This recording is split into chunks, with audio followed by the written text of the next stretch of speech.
사랑하는 성도 여러분, 오늘 이 창세기 13장은 또 다른 어떤 내용이 전개되는 그러한 과정입니다.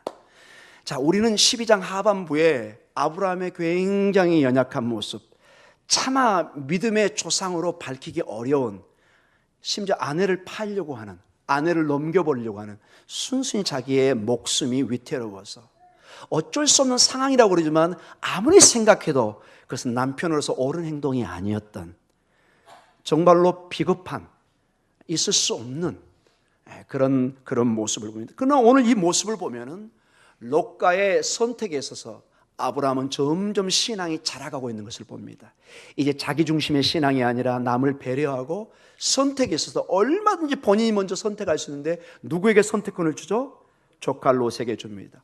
훨씬 신앙이 성숙해 가는 것을 봅니다. 이게 신앙의 모습이라는 것입니다. 신앙은 해가 가고 달이 가고 시간이 지날수록 크지는 않지만 조금씩 주님을 닮아가는 것입니다. 우린 죽을 때까지 이 길을 해야 될 것입니다. 죽을 때까지 우리는 실망하고 연약한 모습이 있을 것입니다. 그러나 이러한 작은 또는 큰 여러 가지 대소사에 있어서 작은 하나를 자기를 희생해서 남의 유익을 위해서 결정할 수 있는 것, 남이 불편하다면 내가 좀 양보할 수 있는 것, 남이 좀 힘들어하면 내가 뒤로 좀 물러설 수 있는 것, 이게 여러분 어마어마하게 주님이 기뻐하시는 일입니다. 여러분, 하나님의 일을 크게 생각하지 마십시오. 가끔 교회나 제가 강의를 해보면은 막 저기 아프리카나 중동 가서 순교해야만이 하나님이 기뻐하시는 큰 일로 생각하는데 여러분, 전혀 그렇지 않습니다. 그거 나름대로 하나님이 기뻐하시고, 오늘 여러분이 주방에서 봉사한 거, 오늘 여러분이 사랑의 따뜻한 말 한마디 하는 거, 이 아이들 손 한번 잡고 격려해주고 축하해주고 축복해주는 거, 그것도 하나님의 일입니다. 여러분, 오늘 우리 청년들이 주방에 가서 막 일을 하잖아요. 여러분, 격려해 주세요. 그냥 지나치지 마세요. 여러분, 남의 자식이지만 동시에 우리 믿음의 공동체 아들 아닙니까? 여러분, 우리 미래 아닌가요? 여러분, 등을 치면서 격려해, 그냥 지나치지 마세요. 여러분, 어른으로서 굉장히 하지 말아야 될 이유 중에 하나가 자녀들을 쌀쌀맞게 대하는 것입니다. 우리의 미래를 지나치는 것입니다. 여러분, 말 한마디 격려해 주십시오. 여러분 자녀들에게. 제가 이렇게 본문을 보는데 아브라함이 많이 달라졌어요. 많이 달라졌어요. 자, 오늘 1절과 2절에 보면은 아브라함이 큰 재산을 가지고 여하간 위기 속에 있었지만 하나님의 축복으로 은과 금이 풍부해서 다시 가나안 땅으로 올라옵니다. 전적인 하나님의 은혜죠. 하나님의 은혜로 우리는 부하게도 되고 때로는 가난하게 되고 하나님의 은혜인 줄 믿습니다. 그분께 맡기면 궁극적으로는 합력하여 선을 이루십니다. 그리고 오늘 3절과 4절의 내용이 나옵니다. 우리 3절과 4절의 내용을 좀 한번 읽어보겠습니다. 13장 3절에서 4절입니다. 그가 네겝에서부터 길을 떠나 베델에 이르며 베델과 아이 사이 곧전에 장막 쳤던 곳에 이르니 그가 처음으로 제단을 쌓은 곳이라. 그가 거기서 여호와의 이름을 불렀더라. 아멘. 우리 번역은 이번에는 이제 옛날에 이걸 남방이라고 적어놨습니다. 네겝이라는 게 남쪽에 있는 지역이라는 것입니다. 그 남쪽에 거의 사막 쪽인데 이거를 히브리 원어는 네겝이라고 그러는데 옛날의 성경은 이거를 남방이라고 했는데 그것도 번역이 잘 된 거고, 네겝은 고유명사라 더 잘 번역한 것입니다. 이거는 바꿀 수 없는 고유명사입니다. 서울 더 이상 뭘로 바꿀 수가 없죠. 목동이죠. 이게 고유명사이기 때문에 네겝이라는 것, 그 이름이 있습니다. 그 지역이 주로 이 지역에 있다가 지금 어디로 옮겼죠? 남방에서 네겝에서 베델로 옮겼습니다. 베델은 그가 저 갈대아 우르를 떠나서 약속의 땅에 왔을 때 처음으로 이 베델에서 제단을 쌓고 제사를 지고 여호와의 이름을 불렀던 곳입니다. 다시 자기의 그 예배처로 온 곳입니다. 자, 이렇게도 볼 수 있지만은 그 하반부의 목동 얘기나 이런 걸 나올 때는 또 다른 문화적인 것을 이해하셔야 됩니다. 이 남방에서 북쪽인 베델로 옮겨오는 것은 이게 목동들의 전형적인 이동 경로입니다. 목축. 여러분, 이스라엘은 이 양들을 한 군데서만 먹이는 것이 아니라 물과 목초지를 따라서 옮겨갑니다. 이게 목자의 일입니다. 네겝은 남방은 사막지이기 때문에 일찍 비가 덜 내리고 마르기 시작합니다. 저 위쪽으로 조금씩 이제 말라가서 목자들은 자연스럽게 어디로 갈까요? 북쪽으로, 위쪽으로, 위쪽으로 꼴이 있는 곳으로 찾아갑니다. 지금 그래서 베델까지 온 것입니다. 나중에 여러분 저 야곱의 자손들이 있을 때 그 막내, 그 당시 막내죠, 요셉이 어디로 형을 맞으러 가죠? 도단, 더 위쪽입니다. 그곳은 또 목축을 하기 위해서 더 위쪽으로, 이제 그게 점점 올라가다 나중에 끝납니다. 여름이 시작되면서 이게 점점 남쪽에서부터 이렇게 목자들이 양을 데리고 이동하는 경로입니다.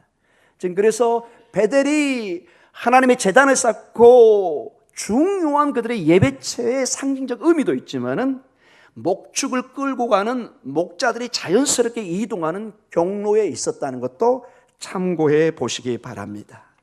자, 그대로 옮기는 가운데 드디어 5절과 7절의 사건이 일어납니다. 지금 제 설명이 들었던 우리이기 때문에 이 5절과 7절의 상황을 훨씬 더 구체적으로 이해할 수 있는 것입니다. 목자들이 움직이고 있습니다. 이 양들을 먹이기 위해서. 자, 5절에서 7절까지 같이 읽습니다. 아브라함의 일행 롯도 양과 소와 장막이 있으므로, 자, 양과 소가 움직이죠. 6절입니다. 그 땅이 그들이 동거하기에 넉넉하지 못하였으니 이는 그들의 소유가 많아서 동거할 수 없었음이니라. 그러므로 아브라함의 가축의 목자와 롯의 가축의 목자가 서로 다투고 또 가나안 사람과 브리스 사람도 그 땅에 거주하였는지라. 자, 이 롯은 부모님을 일찍 잃고 삼촌인 이 아브라함이 아버지가 되어서 롯을 약속의 땅으로 데려왔습니다. 그러나 롯도 한 가정의 가장이기 때문에 형제들과 자기의 어떤 재산이 있잖아요. 같이 이제 목축을 하는데 처음에는 작은 규모일 때는 문제가 안 됐어요. 근데 점점점 이 목축, 여러분 소나 양, 염소 어떤 특징이 있죠? 맛있게 밥을 먹고 이제 크면 어떤 현상이 있을까요? 이게 털과 젖만 내는 게 아니라 또 뭘 낼까요? 어쩌면 그걸 잘 아세요? 새끼를 내니까 점점 그 목축이 어떻게 될까요? 커지죠. 자, 이거는 긍정적인 것이면은 동시에 좁은 공간에 양의 숫자가 늘어난다. 어떤 문제가 일어날까요? 그렇죠. 어쩌면 그렇게 잘 아세요? 좁은 공간에 5마리가 먹을 때는 충분하다가 이게 10마리, 20마리가 되면 이게 꼴이 부족해지는 거예요. 이제 서로 흩어져서 각자 살아나야 되는 거예요. 지금 이 상황에 온 겁니다. 하나님이, 그러니까 이 아브라함과 롯의 문제는 첫 번째로 부유해서 일어난 일입니다. 이게 부흥이 됐는데 문제가 일어납니다. 같이 이것을 나누기에는 이제 너무 식구가 커져 버렸어요. 그냥 뭐 새빵살이 여보 당신 뭐 사랑할 때는 좋은데 이제 아이들 생기고 두세 명 생기고 이제 이 방이 너무 좁아요. 특히 여러분 자녀들은 게 이제 아들 딸 낳으면은 여러분 커지면 같은 방 못 안 되잖아요. 그럼 자연스럽게 어떻게 해야 되죠? 큰 집으로 이사 가야 되는. 더 이상 이 좁은 집에 살 수가 없는. 그렇게 생각하시면 이 목축의 세계도 비슷하게 생각하면 됩니다. 큰 풍요가 부유가 때로는 우리에게 아이러니하게도 갈등의 요인이 될 수 있습니다. 우리 가정에도 가끔 이래서 여러분이 주의하셔야 됩니다. 가난할 때는 서로 정말 최선을 다해서 힘을 다해서 싸우는데 가정에 부유해주고 교회가 부유해주면은 동시에 시험이 올 수도 있습니다. 그 옛날에 그 올챙이적 생각을 잃어버리고 남편은 아내를 무시하고 함부로 생활하고 아내는 남편을 무시하면서 이렇게 옛날에 그 전략했던 삶, 검소했던 삶 그것을 잃어버리고 집안에 문제가 일어나는 것도 종종 보게 됩니다. 이게 첫 번째는 내부적인 원인이고요. 외부적인 원인이 7절 하반부에 나옵니다. 내부적으로 서로 다투고 동시에 거기에 외부인들도 원래 정착민이 살고 있습니다. 누굴까요? 7절에 가나안 사람과 브리스 사람도 있습니다. 이 사람들은 주로 무슨 일을 할까요? 그렇죠. 이 사람도 같이 양을 치는 목축업자들이 대부분이에요. 자, 안 그래도 조카 롯과 이게 서로 부유해지면서 갈등이 됐는데 또 외부적으로는 어떤 어려움이 있죠? 가나안 사람들이 있고 브리스 사람. 이 사람들은 여러분 좋게 볼까요? 안 좋게 볼까요? 여러분이 어디에 이사 왔는데 여러분이 가난하고 막 그럴 땐 여러분 뭐 같은 맛있는 것도 주고 뭐 도와줄 수 있습니다. 근데 여러분이 너무 부유해져요. 거기에 있는 사람들의 상권을 다 지배하고 여러분이 우뚝 서요. 어떤 현상이 일어날까요? 시기와 질투의 대상이 됩니다. 이렇게 부유해지니까 가나안 사람과 브릿 사람 처음에는 도와주다가 이제는 경계의 대상으로 하고, 이게 이름을 거론했다는 것은 이게 그렇게 좋은 뜻은 아닙니다. 전체 문맥상 같이 쉐어하게 나누기에는 점점 벅차오르기 시작합니다. 그래서 이제 창세기 13장 8절과 9절에 드디어 결정을 내려야 될 이제 운명의 시간이 다가왔습니다. 이제 분가할 시간입니다. 여러분의 며느리와 여러분의 아들과 딸과 분가할 시간과 마찬가지입니다. 내 품에 자식으로 좀 끼고 살고 싶은데 안 돼요. 떠나 보내셔야 돼요. 롯도 이제 자식처럼 키웠지만은 이미 감당할 시간을 넘어버렸습니다. 8절 9절 같이 읽겠습니다. 아브라함이 롯에게 이르되 우리는 한 친족이라 나나 너나 내 목자나 내 목자나 서로 다투게 하지 말자. 내 앞에서 온 땅이 있지 아니하냐. 나를 떠나가라. 내가 좌하면 나는 우하고 내가 우하면 나는 좌리라. 이걸 보고 제가 아브라함이 많이 성장했다는 것입니다. 아브라함은 소위 말해서 족장입니다. 그 당시 고대 사회는 족장은 생사권을 가지고 있습니다. 가족의 죽음도 명령 내릴 수 있는 소규모 나라 군대로 생각하셔야 됩니다. 특히 이렇게 굉장히 위험한 것을 옮길 때는 이 가장의 명령은 절대적입니다. 그래서 이 얘기는 아브라함이 모든 걸 결정하고 지시할 권한이 있어요, 없어요? 있는 거예요. 조카, 너 저쪽으로 가. 삼촌은 이리 갈 거야. 이러면 끝나는 거예요, 여러분. 그러나 이 아브라함은 롯에게 먼저 제안을 합니다. 이제는 네가 떠나가라. 나를 떠나라. 나와 이제 분리하자. 이 히브리 원뜻은 분리하자는 뜻입니다. 나랑 이제 살림을 따로 해야 된다. 자꾸 다툽니다. 여러분, 롯과 아브라함은 서로 이제 친척이고 서로 조카니까 아들처럼 키웠으니까 차마 서로는 안 싸우지만은 실무진들이 싸워요. 실무진들이. 저 밑에 일하는 사람들이. 실무진들의 갈등은 곧 어디 갈등으로 점점 올라올까요? 이제 집에 아브라함과 롯의 이제 실질적인 이 위의 문제로 다가오는 거죠. 그러나 아브라함은 정말로 너그럽고 이타적인 모습을 보입니다. 롯에게 모든 결정권을 줍니다. 본인이 선택할 수 있는데도 참으로 이런 것은 매우 칭찬할 만한 일인 것입니다. 그래서 여러분 10절에서 12절을 한번 보겠습니다. 우리 10절 같이 읽습니다. 이에 롯이 눈을 들어 요단 지역을 바라본즉 소알까지 온 땅에 물이 넉넉하니 여호와께서 소돔과 고모라를 멸하시기 전이었으므로 여호와의 동산 같고 애굽 땅과 같았더라. 그러므로 롯이 요단 온 지역을 택하고 동으로 옮기니 그들이 서로 떠난지라. 아브라함은 가나안 땅에 거주하였고 롯은 그 지역의 도시들에 머무며 그 작물을 옮겨 소돔까지 이르렀더라. 롯은 아직 철이 덜 든 걸 알 수 있습니다. 그리고 영적으로도 매우 어린 상태인 것을 보게 됩니다. 삼촌이 이렇게 제시하면은 조금 철이 있는, 의식이 있는 조카라면 어떻게 할까요? 삼촌 아니면 아버지 같으니까요. 제가 어떻게 감히 제가 먼저 선택합니까? 삼촌은 이렇게 짐도 많고 가족도 많은데 삼촌이 먼저 선택하세요. 아버지가 먼저 선택하세요. 그러면 저희가 가겠습니다. 이렇게 우리가 바라는데 여기 보면은 이 본문에 보면 전혀 그 한국말로 뭐죠? 주저함이 없어요. 기다렸다는 듯이 이 본문의 그 흐름상 전혀 주저함이 없이 바로 눈을 듭니다. 그리고 마치 창세기의 모습 같아요. 1장에 보암직도 하고 먹음직도 한 그 요단 땅을 바라보면서 이미 눈을 봤다는 것은 어디를 선택할 결정한 거예요? 그것을 여러분 대화하다가 여러분 그 상대방의 눈이 가는 곳이 되게 초점이 있습니다. 여러분 대화하다가 여러분 안 보고 자꾸 어디를 보면 그 사람 관심은 나에게 있는 것이 아니라 이쪽에 있는 거예요. 여러분 대화하실 때는 될 수 있으면 여러분 그 앞 사람에게 집중하셔야 됩니다. 자꾸 눈을 이렇게 하고 이렇게 하면 이제 그만 끝내자는 소리구나 이렇게 생각하시면 됩니다. 롯은 지금 이미 마음이 가 있습니다. 근데 얼마나 풍부했던지 요단 지역 지금의 소돔 고모라, 제가 사진을 보여주겠습니다. 사해바다 그쪽이 여호와의 동산, 에덴 동산 같습니다. 그리고 애굽 땅, 그 당시에 가장 풍요의 상징이 애굽 땅입니다. 나일강을 중심으로. 그렇게 아름다워 보였습니다. 그리고 정말로 선택해서 그곳으로 옮깁니다. 그가 보고 결정하고 옮겨갑니다. 자, 여기 보면은 이게 갈릴리 호수고요. 여기 지금 이 지역이 이게 전체가 갈릴리입니다. 제가 11시 예배 때 말씀드렸던 것처럼 갈릴리는 작은 지역이 아니라 주나 마찬가지예요.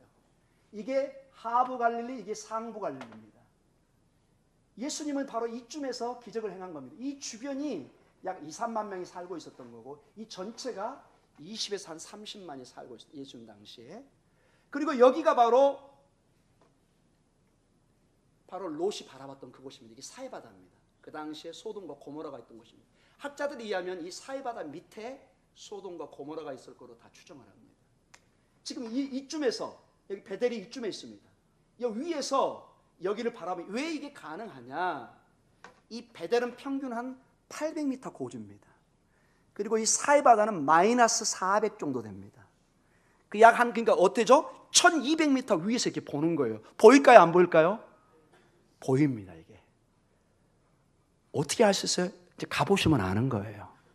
방법은 없어요. 백문이 불여일견. 자, 이 지역에서 이 베델 지역입니다. 이 지역에서 이 밑에를 이렇게 볼 수 있습니다. 볼 수 있어서 지금은 이제 뭐 한 3, 4천 전하고 많이 바뀌었지만은 여전히 이 사해바다 옆에 엔게디라고 물이 철철철 넘칩니다. 굉장히 지금도 풍요로운 데가 있습니다. 지금 이게 요단강입니다, 여러분. 저 위에서 찍은 겁니다, 여러분. 물이 많이 안 흐르죠? 이게 이 정도면 여러분 이제 건기 때 물이 흐르는, 이게 자연스럽게 강이 흐르는 모습입니다.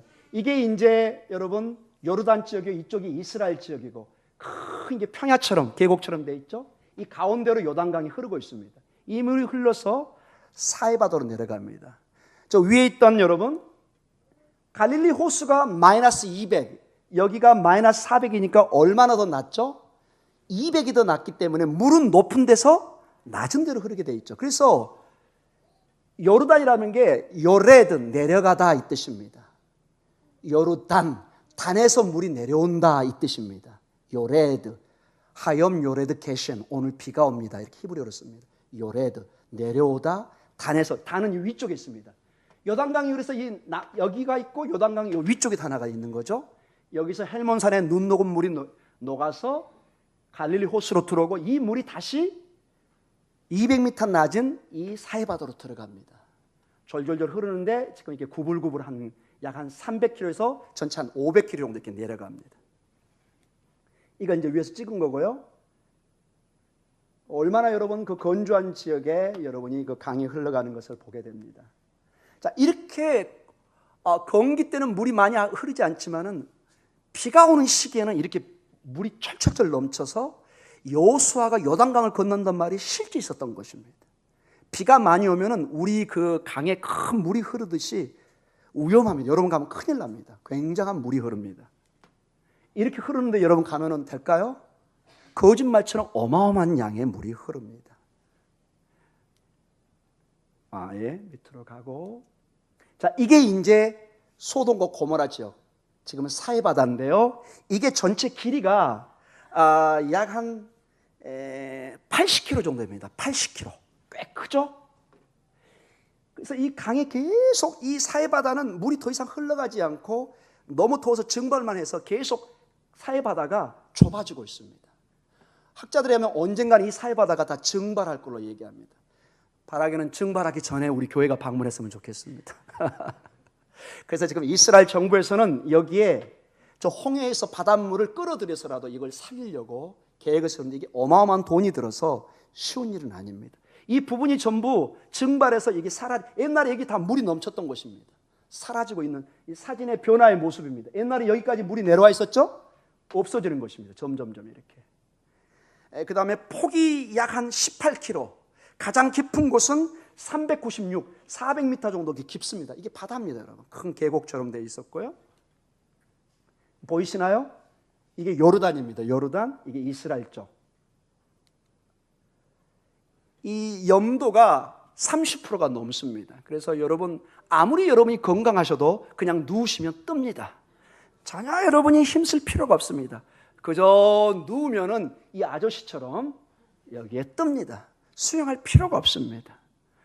참고적으로 여기 들어갈 때는 워낙 염도가 세서 여러분 그 귀중한 금, 반지, 이런 시계 같은 거 꼭 풀으셔야 됩니다. 이게 다 삭아버립니다. 굉장히 데미지가 커집니다.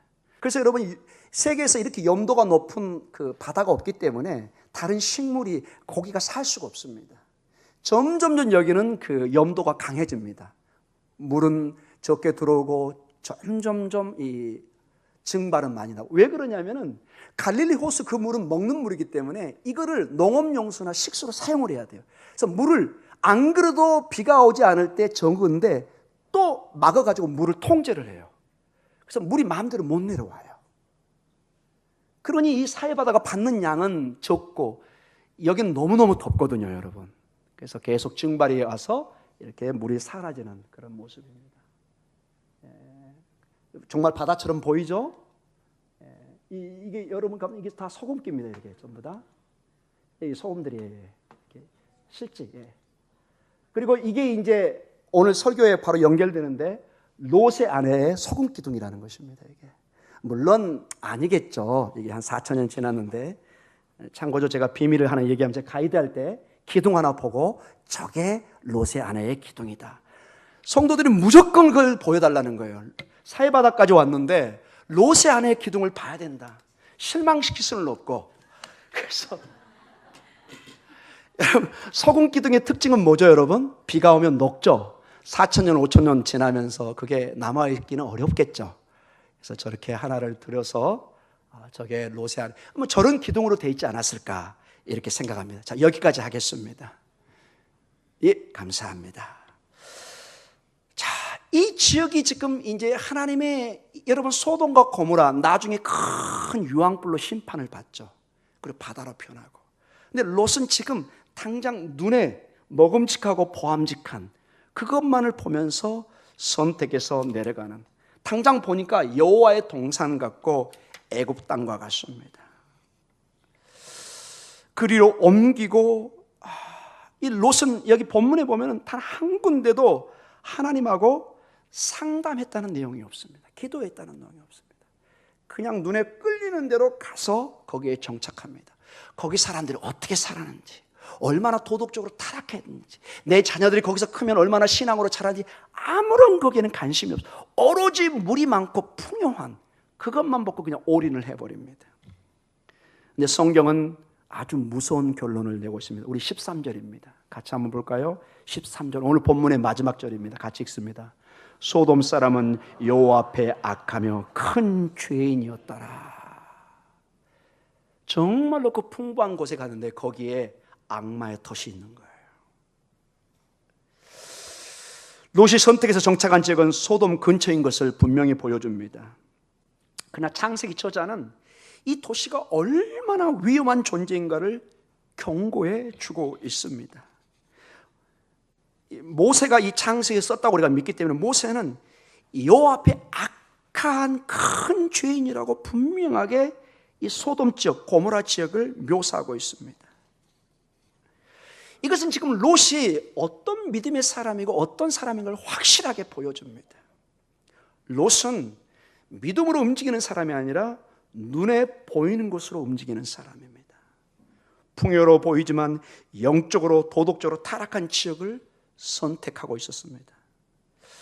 롯은 분명히 이 지역이 어떤 지역인 것을 알고 있었던 사람입니다. 그러나 점점 이 타락의 도시에 유혹되어 조금씩 끌려 들어가 계속 그 사람과 함께 살고 있는 것을 보게 됩니다. 그래서 어떤 제가 이 설교를 하면서 그 랍비들의 주석을 제가 한번 봤더니 이런 내용이 나왔습니다.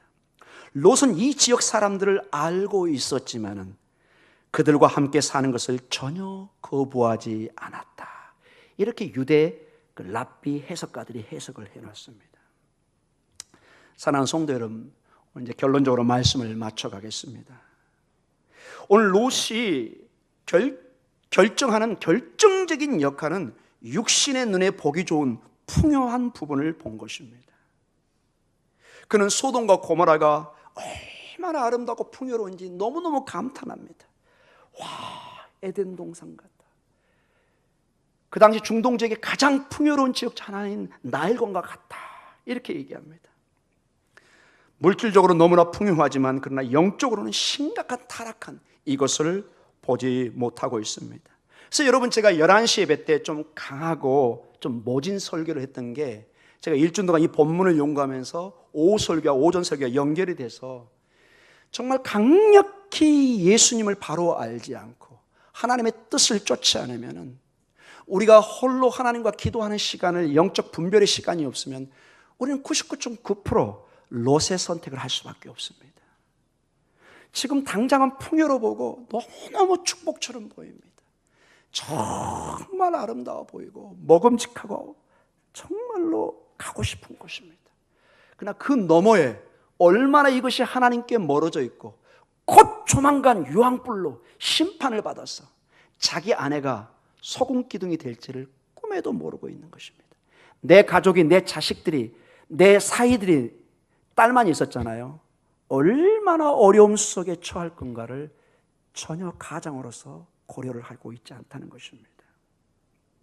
오늘 본문을 내용을 보면 롯은 그 어떤 곳에서도 하나님과 이 문제에 상의했다, 기도했다는 본문이 없습니다. 본문의 내용을 보면 바로 그는 아브라함의 얘기를 듣고 눈을 들어서 본인이 원하는 것을 벌써 바라보고 있습니다.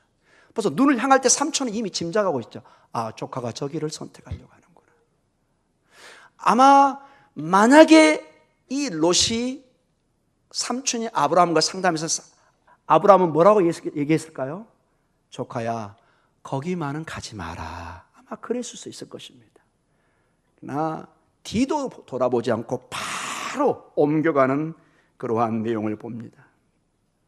즉, 이 롯은 참으로 안타까운 게 이 땅의 가치만을 보고 영원한 하나님의 세계의 가치를 아직 깨닫지도 못하고 보지도 못합니다. 여러분, 우리 신앙생활 할 때 이 땅의 모든 내 쾌락의 욕심에 잠겨있는 성도나 아니면 이웃의 사람들을 보면요, 뭐 마라나타의 신앙, 선교, 전도, 영원한 세계, 이게 뜬구름 잡는 소리처럼 들립니다. 굉장히 우리가 정신없는 사람처럼 이렇게 봅니다. 굉장히 나이브한 순진한 사람으로 얘기합니다. 그래가지고 어떻게 이 어려운 세상을 살아? 눈을 불켜도 코를 베갈 세상인데, 이렇게 얘기합니다. 여러분, 코 베갈 각오하고 사시기 바랍니다. 그건 아멘이 잘 안 되시죠? 예. 때로는 여러분 바보처럼 사셔야 됩니다. 바보처럼. 그러나 의식은 분명히 있죠. 내가 바보인 줄 아는 바보는 똑똑한 사람입니다. 진짜 바보는 자기가 바보인 줄 모르는 바보예요. 내 부족함을, 내 연약함을 내가 알고 이 땅에 살면 무엇이 귀중하고 무엇을 선택해야 될지, 때로는 미련하게, 순진하게, 세상 말로 정말 아무것도 모르는 사람처럼 그저 우직하게 하나님만 바라보고 살아가는 사람, 우리 주님이 기뻐할 줄 믿습니다. 오늘 이 본문을 봐보세요. 여러분, 이 롯의 사건을 단순히 우화나 전설 따라 삼철로 보시면 정말 곤란합니다. 이 본문이 나왔다는 것은 오고 가는 모든 교회가 이것을 보기를 원합니다. 하늘의 세계에 관심을 가지시기 바랍니다. 마라나타의 세계에 주님이 오시는 것을 꼭 보셔야 됩니다. 꼭 그걸 믿으셔야 됩니다. 만약에 여러분 영원한 세계의 가치를 두지 않고 롯처럼 소돔과 고모라를 선택하면 반드시 하나님의 심판이 임할 뿐만 아니라 두 가지 말씀을 제가 오늘 가져왔습니다. 이런 경고의 말씀을 줍니다. 잠언 23장 4절과 5절입니다.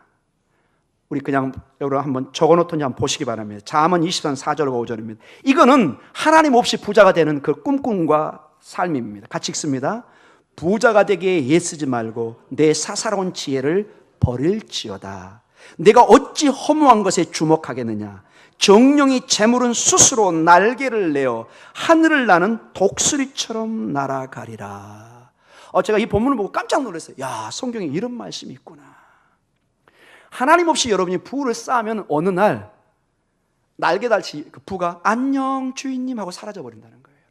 부자, 열심히 우리는 사업을 해야 됩니다. 여러분 부자 되시기 바랍니다. 주님 안에 땀을 흘려서 부자가 돼야 됩니다. 땀을 흘려서 하나님의 뜻을 드러내야 됩니다. 하나님 없이 롯처럼 그저 지하에 가서 내 자식이, 내 사이가, 내 가족이 영적으로 어떻게 타락하는지 상관없이 내가 장사만, 내가 먹고 살기만 하면 된다. 안 됩니다, 여러분. 그래서 여러분 집을 옮겨가시고 어디 지역을 정할 때도 주변을 살펴보셔야 됩니다. 그 다음에 마가복음 8장 36절입니다. 이렇게 본문이 나와 있습니다. 주님이 이렇게 주님 없이 살려고 하는 사람들에게 경고를 주고 있습니다. 같이 읽습니다. 사람이 만일 온 천하를 얻고도 자기 목숨을 잃으면 무엇이 유익하리요? 유익하지 않다는 것입니다. 주님 없이 여러분이 어떤 걸 꿈꾸고 어떤 걸 얻어도 풀은 마르고 꽃은 집니다. 여호와의 말씀만이 영원합니다. 아멘. 여호와의 말씀만이 영원한 것을 붙드시기 바랍니다. 영원한 것을 붙드시기. 여러분, 이것은 절대로 세상에 강연자들이 말하는 내용이 아닙니다. 강연자는 어쩌든지 부자가 되기를 얘기합니다. 무슨 수를 세서라도 주식을 투자해서라도 대박을 꿈꾸라고 얘기합니다. 근데 여러분이 쪽박되면 그 강연자는 절대로 책임지지 않습니다. 우리 주님은 여러분의 영혼을, 아니 영원한 세계를 걱정하고 있습니다. 여러분이 다 주님의 잔치에 참여하기를 원합니다. 다 새하늘과 새 땅에 왕노릇하기를 원합니다. 그럼 이 땅의 삶의 신앙을 분명히 하셔야 됩니다. 11시 예배에 얘기했습니다. 두 길은 갈 수 없습니다. 넓은 길, 좁은 길 동시에 손잡고 갈 수는 없습니다. 주님은 얘기합니다. 두 주인을 동시에 섬길 수는 없다. 사랑하는 성도 여러분, 롯의 결정이 아니라 아브라함의 결정, 믿음의 결정, 어떤 결정을 하더라도 주님과 상담하고 주께서 기뻐하시는 뜻을 쫓아가는 여러분의 믿음의 여정이 되시기를 주의 이름으로 축원합니다. 기도하겠습니다.